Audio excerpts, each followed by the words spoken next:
I look at London, where you have a terrible mayor, terrible mayor, and it's been so changed.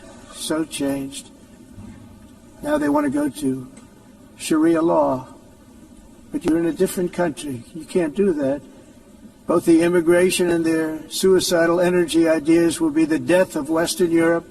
I appear to be living rent-free inside Donald Trump's head. Are those comments Islamophobic?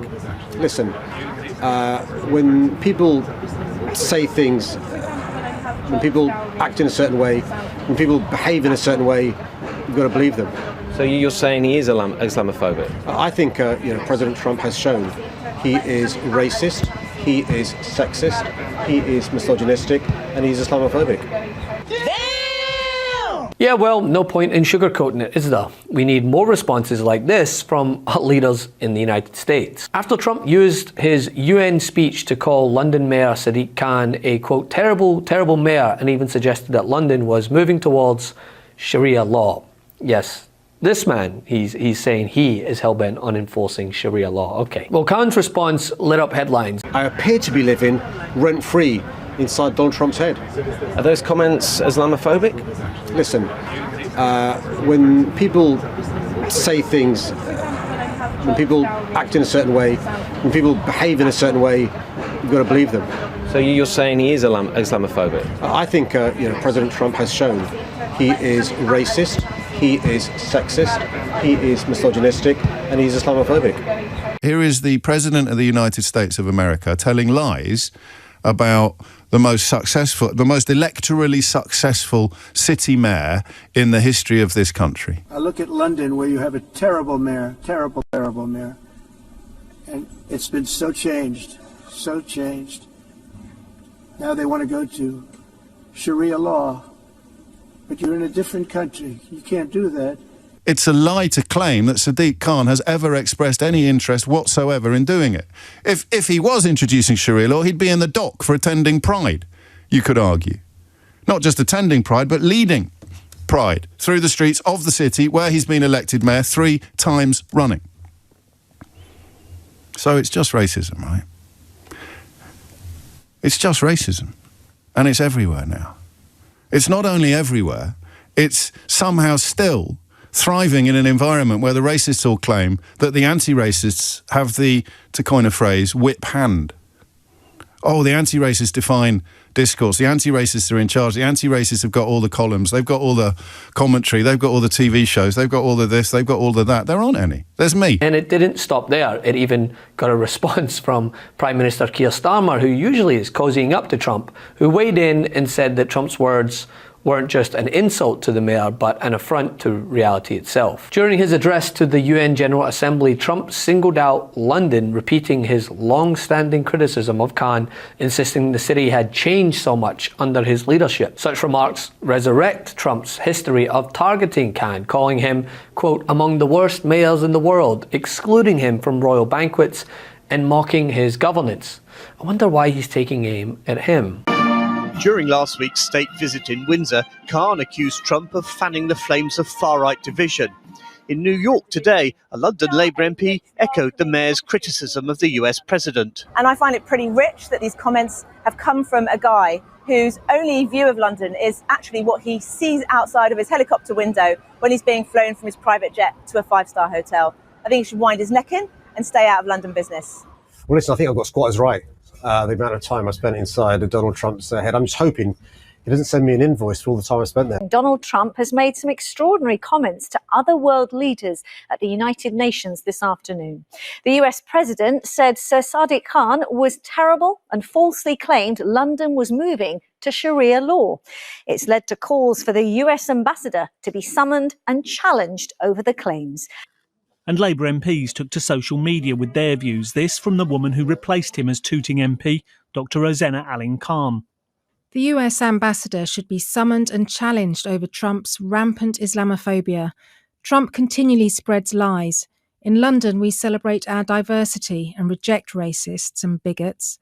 London is the greatest city in the world, in huge part due to Sadiq Khan's leadership. And while many have cowed to the president even in the face of gross insults and unsubstantiated claims, Khan didn't, and in fact he responded unapologetically.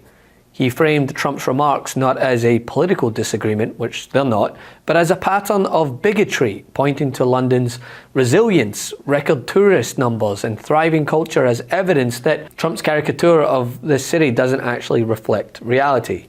No, I think people are wondering what it is about this Muslim mayor who leads a liberal, multicultural, progressive, successful city that means I appear to be living rent-free inside Donald Trump's head. Are those comments Islamophobic? Listen, when people say things, when people act in a certain way, when people behave in a certain way, you've got to believe them. So you're saying he is Islamophobic? I think President Trump has shown he is racist, he is sexist, he is misogynistic, and he's Islamophobic. And he called you a terrible mayor as well. Are you a terrible mayor? Well, listen, I'm just thankful that we have record numbers of Americans coming to London. Since records began, there's never been a period where more Americans have come to London. There must be a reason for that. You look at a number of different criteria. We're often the number one city in the globe when it comes to culture, when it comes to foreign direct investment, when it comes to sports, when it comes to the ability for people to fulfill their potential. I'm really proud that we are the greatest city in the world. Long may that continue. And does it concern you that number 10 and the Prime Minister seem to be spending a lot of time befriending Donald Trump? Does that concern you? Well, I've seen the benefits of Americans coming to London. I've seen the benefits of people recognising what a great city we are. It's for others to explain their views on President Trump. But you say he's a racist. Perhaps the Prime Minister shouldn't be befriending him quite as strongly. But one of the things about having a special relationship, it's akin to having a best friend. I think when you have a best friend, you should expect more from them. It's very different to an acquaintance or somebody who's just, a distant friend. I think one of the advantages of having a special relationship with the USA is obviously when it comes to trade, when it comes to military alliances, when it comes to other areas where we work close together. But it should also mean you've got the confidence to call them out when they're wrong. I think President Trump is wrong in many, many ways. And for what it's worth, as I said, the UK Prime Minister Keir Starmer joined in on the pushback, bluntly dismissing Trump's remarks as, quote, ridiculous nonsense. Now, Trump's remarks follow a week of extraordinary falsehoods, even for him, with former President Barack Obama blasting Trump's false claim that Tylenol causes autism during a speech in London, ironically. Obama called it, quote, a violence against the truth, and he warned that unchecked lies can corrode trust and damage public health.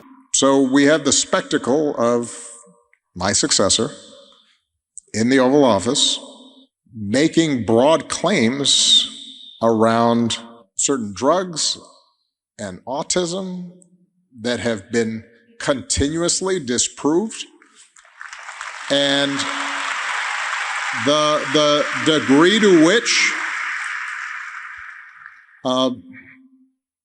that undermines public health, the degree to which that can do harm to women who are pregnant, all of that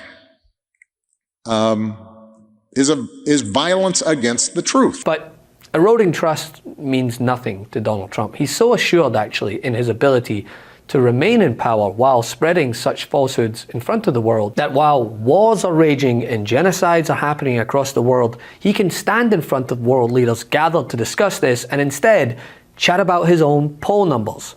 It's an embarrassment, but it's also a scathing indictment of the country as a whole, that this is the best of us. So yeah, seeing Khan call him out directly is a breath of fresh air. And it's apparent, right, when city leaders, prime ministers, and former presidents are aligning on one thing: truth itself is under siege. Thanks for watching. Be sure to add the MeidasTouch podcast on Apple Podcasts, Spotify, or wherever you get your podcasts for new updates every single day.